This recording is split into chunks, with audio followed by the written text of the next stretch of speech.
All right. Good morning, everyone, and thank you for joining me today. My name is Brian Mongkolpoonsuk, Customer Success Manager here at KETIV Technologies. And today we'll be going over event simulation inside of Fusion 360. Before we get started here, I do want to call out and talk about our Thursday weekly webinars that we have for Autodesk Virtual Academy that are on products in the collection such as Inventor, AutoCAD, Vault, things like that. We will be having a What's New in Fusion 360 webinar. We're going to have two webinars. One is going to be strictly on manufacturing improvements that have been made recently. And then the second one will be on everything outside of manufacturing, so modeling and things like that. So all the improvements made recently inside of Fusion 360 on those two webinars. And Bryce Heventhal, who's a manager for Fusion 360 at Autodesk, will be presenting on both of those webinars. So if you guys don't know Bryce, he's actually like one of the main faces of Fusion 360. If you've seen a YouTube video of Fusion, he's the guy on it. So it's a really good chance to talk to Bryce, or to at least chat him in the live webinar chat room to interact with him. So I definitely recommend signing up for that so you guys can get email notifications for those Thursday webinars if you aren't signed up for those already. And yeah, there's been a lot of different improvements recently. If you guys haven't seen the What's New in Fusion 360, just a series of blogs that they have every month, there's a lot of things that came out for Fusion 360. One of which I think is worth mentioning. There's a lot of other ones, but the one worth mentioning is this similar to like CFD, where it's for electronic components. So if you have like circuit boards and things like that inside an enclosed container, you can see kind of like the wind blowing inside to see if it's cooling off your circuit board enough. So there's a preview of that's inside of Fusion already. So if you haven't updated your Fusion, go ahead and update that and you can see that preview in there. All right, without further ado, let me go ahead and get into this presentation, which is on event simulation, which is a tool that's already inside of Fusion 360.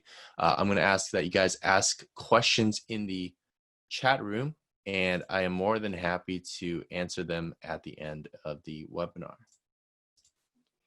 So what and why care about Fusion event simulation? So it's a powerful study type of the many types that are inside the simulation environment.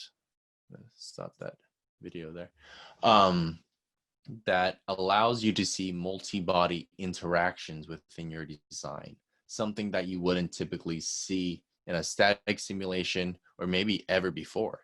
Because this is my first time seeing something like this, where it's just like the name describes it to be, is an event. So you can see in this GIF here that this hammer or this axe is coming down on these pieces of wood, and it's chopping it in half.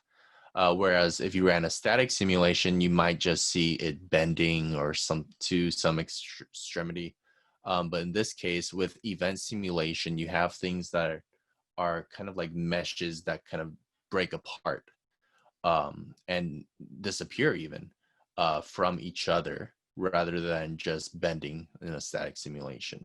And yeah, there's a lot that goes into event simulation. There's a lot of talk on nonlinear analysis, and comparing that to linear analysis. And we're just hitting the surface today. We're going to go over what it can do, what you would use it for generally, and then I'll show you some examples. But if you want to go deeper into it, that's when we will take the conversation offline here. And the second reason to care about event simulation are some of the limitations you have in static stress. Like I was mentioning, if you brought the axe down on pieces of wood, you might just see a bend. Since static stress can't show the breaking of the wood, you can show that here inside of event simulation. So if you're trying to test the material integrity, of the object to see if your design can hold up, or if it breaks, how will it break, then this is definitely the tool for you.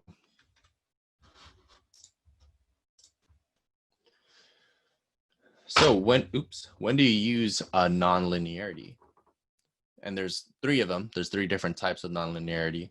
There's material, geometric, and contact. So material nonlinearities, they're usually like rubber and elastics behaviors that are nonlinear materials, and these often occur when the material's stress-strain relationship depend on the load history, long load durations, and when temperature can influence the outcome as well. Geometric nonlinearity, they come from a model with large displacements or rotations, large strain, or a combination of those, such as a metal forming process. And then contact nonlinearity, these occur when a structure's boundary conditions change because of the applied loads, such as the gear tooth contacts and threaded connections. So yeah, it gets pretty deeper. It can get pretty deep into what these nonlinearity analysis and things like that solvers do. But what I want to point out is Fusion 360 can handle everything that I mentioned, but large displacements. So it can handle nonlinear material, contact nonlinearities, large deformation, but it can't handle large displacements like metal deforming, because the fusion simulation calculates buckling with linear or eigenvalue, which means that it can only handle kind of like more short-term calculations than the large displacements that was described earlier. So just to give you an example of linear versus nonlinear materials. So linear materials, represented by the green line here, behave in a linear fashion, hence the name, in a stress-strain graph. And nonlinear, represented by the blue line, is not as linear. It's linear in the beginning, as you can see towards the beginning of the line, but then towards the end of it, it starts to behave a little bit more randomly. And this kind of gives you a more realistic reaction to your model.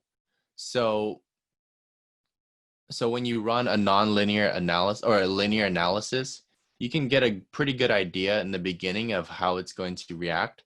But when it starts to break apart and get into where event simulation comes in, that's when you want to replace it with a nonlinear material. And there's different calculations that go behind the scenes. And we'll be assigning a nonlinear material today as well. So you guys can get the idea. I just wanted to give this example before we go into it. So let's go ahead and dive into Fusion 360. Here is a cabinet catch for a cabinet. Well, it's a piece of metal or two pieces of metal. This arrow that points left here, it's meant to move in and snap fit. And then these guys right here, the catch, are going to kind of deform outwards and then back inwards to hold it in place. So that's we want to simulate that, and that's going to be our end goal here today. So first off, what is pretty much best practice when it comes to simulation is simplifying what you can, so that you're still getting the result, 99.9% of the same result, but you don't have to calculate it as long, because I'm just going to let you guys know right now, this is calculated in the cloud because it's such an intense, there's a lot of calculations going on, and it does take a little bit of time for sure. So that's why you definitely want to simplify it more, so you don't have to wait as long for your simulations. So this is also, oh yeah, let me get to the simulation. Right now we're in the design environment. Let me go into design, simulation, and then yeah, there's multiple different studies. this used to be a preview mode event simulation, but now it's not in preview mode anymore. So you can just go ahead and create the study there. And if I haven't mentioned this before, or if you haven't heard before, Fusion has a nice left to right workflow, like reading a book. So that's how we're going to work today. So first of all, we already chose the study. Now we're going to simplify the model. So we're going to first get rid of this hole here, because it's not really, doesn't play as much of a part. We're going to fix this face anyways. So I'm just going to hit delete on my keyboard. I'm going to get rid of that hole there. I will then get rid of this catch here, actually, because we actually only need half of the model in order to show the simulation. So it'll make it even more simplified for us. So I'll go ahead and just throw out a rectangular sketch here and just cut through all. And now I have half of my pin here and half of my catch. Once I'm happy with that, I'll just hit finish simplify and go back into the main workspace. Next is materials. I'll go ahead and choose a study material. And right now it's both steel because I didn't change it in the model workspace. So what I'm going to do is choose it here. It already is selected for me actually, but you would choose the Fusion 360 nonlinear material library, if you remember what that PowerPoint slide was about. And I'm going to, so these are different calculations and different graphs than the other ones typically are. And I'm going to choose steel high strength low alloy. And then for the catch, I'm actually going to just go to all libraries because I'm going to choose maybe more of a linear material here for that. And I'm going to actually edit it to be nonlinear later. So I'll hit OK. And then we'll go under materials again, and now we'll go to manage physical materials. And for that linear quote unquote model that I selected, I'm going to go ahead and double click on it, go to physical. Yeah, here's where all the details are, which I'm not going to go into today. I don't know everything about it, to be quite honest, but I do know how to get to some of the features like I'm getting to right now. So advanced properties, you have to click on advanced properties itself. And we're actually going to make this nonlinear. And instead of elastic type, we're going to choose an elastoplastic bilinear type. So this will allow it to, after it deforms when the pin goes in, and then when the pin finally goes past the point where it can come back, that's where the elastoplastic part of the type comes in and helps to snap it all together. All right, so go ahead and hit OK and get out of that. So my materials are set up and ready to go. Next, we want to create some constraints. Just like your static analysis, we want to go ahead and fix this point there. We don't want that part to move because it's like screwed into the wall or cabinet, for example.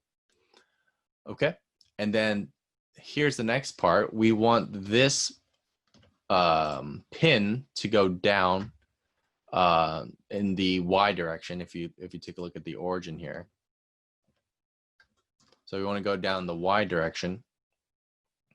So what we'll do is first make it a rigid body because we don't want the pin to move around when making contact with it. We just want it to go straight down. So we'll go to Edit Rigid Body, choose the target body, and then hit OK. And then to make the translation of it going down, we're going to go over here to Prescribe Translation. We're going to select bodies that we want to select. We're going to select that body that we specified. And then we're going to tell it to reference we're referencing the direction here. And I know I cut this right along the Y-axis earlier, so I'm going to go ahead and select that edge there. And then I'll maybe flip the direction there. I want to work in inches here. So luckily there's the change units tool right around here. So I'm going to tell it to translate translate about 0.123 inches. And then one last thing is the multiplier curve. So this allows you to tell it, okay, at this instance in time, I want it to move either faster or slower, or here's how rapidly I want this to come in. And you can specify the details of the curve here. So at 1,000ths of a second, I want it to come in at 0.2. At 2,000ths of a second, 0.5. 3,000ths, 0.75. 4,000ths, 1, and 5,000ths, also 1. And yeah, you can control it by the numbers here. You can also control it by the moving these guys around here as well. So now we have the translation set and ready to go. We'll go ahead and hit OK. And now that, okay, we have our materials there, and then we have the constraints, so the fixed and then the prescribed translation there as well. So we don't need to do anything in loads here because we have this translations. Next, we're going to take a look at contacts. So we want to leave global separation contact on, and in advanced settings, where you want to leave allow self contact off. And then we'll go ahead and hit generate to generate the contacts here. And then if we take a look at the degree of freedoms, green's telling us that it's fully fixed. There's nothing that's going to be just floating around undefined. So that's good. That's a good check to have. And then we have this pre-check here that's actually giving us an exclamation mark that's telling us the time required for the prescribed translation is longer than the event duration. So we put what, 5,000ths of a second in the translation, and it's telling us that's longer than what we're going to be analyzing. So what we're going to do is go here to manage settings, and we can see here that the whole event simulation is only actually made out to run at 1,000ths of a second. So we'll actually change that to 5,000ths of a second to match the amount of time in the translation. And then we'll do 12 intervals. So maybe it's a little bit easier to calculate there. And this box, you would check if it's allowing for element deletion, kind of like in that example of the hammer hitting or the axe hitting the wood. It would delete some of the parts because it needed to, you know, kind of put the meshes into two. So if you have that checked, then that will occur if the model is going to deteriorate or anything like that. And then mesh over here, we can go ahead and specify a specific size. So in this case, maybe 2 millimeters for the element size there. And now the pre-check is okay. So that's good to know. That's more reassuring. And then we can go ahead and solve it. And like I mentioned earlier, this is only solvable on the cloud, just because it's a lot to solve, and that's why they don't have it to be done locally. And it does cost 15 cloud credits, and it's roughly about $1 a cloud credit. So I would just make sure you have everything set up properly, and then maybe run the simulation later. So then we can go ahead and hit solve study. I'm not going to do that because it does take a while. I actually have another example ready to show here, but that's essentially how you would set it up for this snap fit. And the example I have is actually a fail. I need to see where I went wrong, but it's not by much, but I'll show you anyways. So here's the example I had.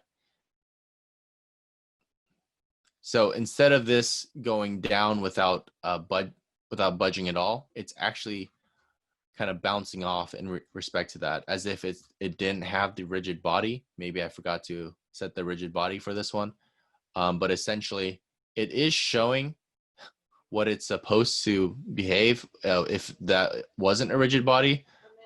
So I'm essentially sending this model into this other model, and it's reacting actually pretty naturally for what it looks like. But what we are expecting, it's not behaving the way we want it to. So just give you another angle there of what that looks like. And then just other things that you may or may not have seen before is it comes with a transient results plot, which is pretty nice, because then when you, or if I turn on this lock here, and then when I drag out this line, it can show us, okay, where does it start to peak in the model there? And it seems to peak right here in terms of stress, which is pretty nice to see. And you're even able to kind of control, if I lower the bars here, you're even able to kind of control to see where the most stress is, and you could design or redesign accordingly to maybe make up for it if it's about to break or anything like that, or if it does break. And I do have an MP4 recording of what it's supposed to look like, so I'll go ahead and run that. So essentially, it's going to go down into it like we were mentioning. So that's going backwards.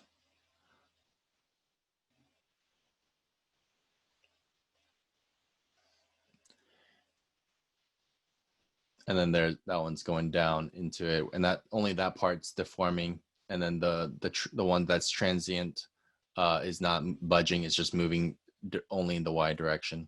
And then here's the transient graph or stress graph that you'd get from that. All right, and I do have one more example that I'm not going to just do the whole setup for it, but I think it's just a good visual representation. This is one that's not constrained, or it's not and it's not, but it is going to break because we're going to send this titanium piece into these 3 layers of aluminum pieces. So if we take a look at the results, it's going at 1,000 feet per second, I believe, and you can see that it really just tears through the whole thing. I'll go ahead and drag this back. So at 1,000 feet per second, you can test things like if you create, cell phone cases, or you have material or your product that you want to drop onto the floor to see if it can withstand it. You can test it out by creating this type of simulation. Instead of the ground breaking through, it might be your product that that shatters instead, if it does shatter. So it'd be a good idea to run that simulation. And we can see again with the graph how there's a lot of stress occurring between each aluminum pallet there.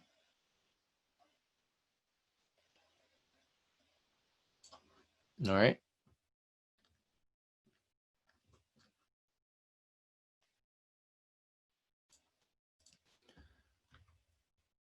So that's all I had for you guys today. If you guys have any questions, or if you have an example of your own, please write down my email or send me an email or give me a call. More than happy to talk about it and how, or if it can relate to what you guys are trying to show. And so, yeah, if you guys have any questions right now, please feel free to leave that in the chat room. I do see a comment from Adam that I forgot to set the top of the bracket to stay parallel with the XZ plane. Okay, so that makes sense. Maybe that's why it was kind of frolicking around. Because what I did was rigid body, and then I did the translation in that direction So yeah, it might have started in that direction, but I needed to fix those two faces, or fix two faces to kind of hold that position, is essentially what we're saying here. So thank you for that. So I'll give it another like 20 or 30 seconds or so. But yeah, we have these Fusion Fridays again every month, once a month. And then we have our other series of webinars, which is every Thursday, every week, on everything else in the collection. So if you guys aren't signed up for that already, I recommend signing up for that one as well. And if you guys have any future topics that you want to see, now would be a good time to chat or write it in the comments. And we are more than happy to take that into consideration for our next webinars. So again, there's a lot of new features coming out in Fusion 360, and I'm going to be doing some digging and seeing which ones are going to be the most beneficial to everyone, or to the majority here. And then we'll be presenting on those topics. So, all right, I don't see any other question. Oh, I do see one. Okay, also from Adam, does Inventor have simulation capability like this, or would it be better to bring Inventor models into Fusion to run this type of analysis?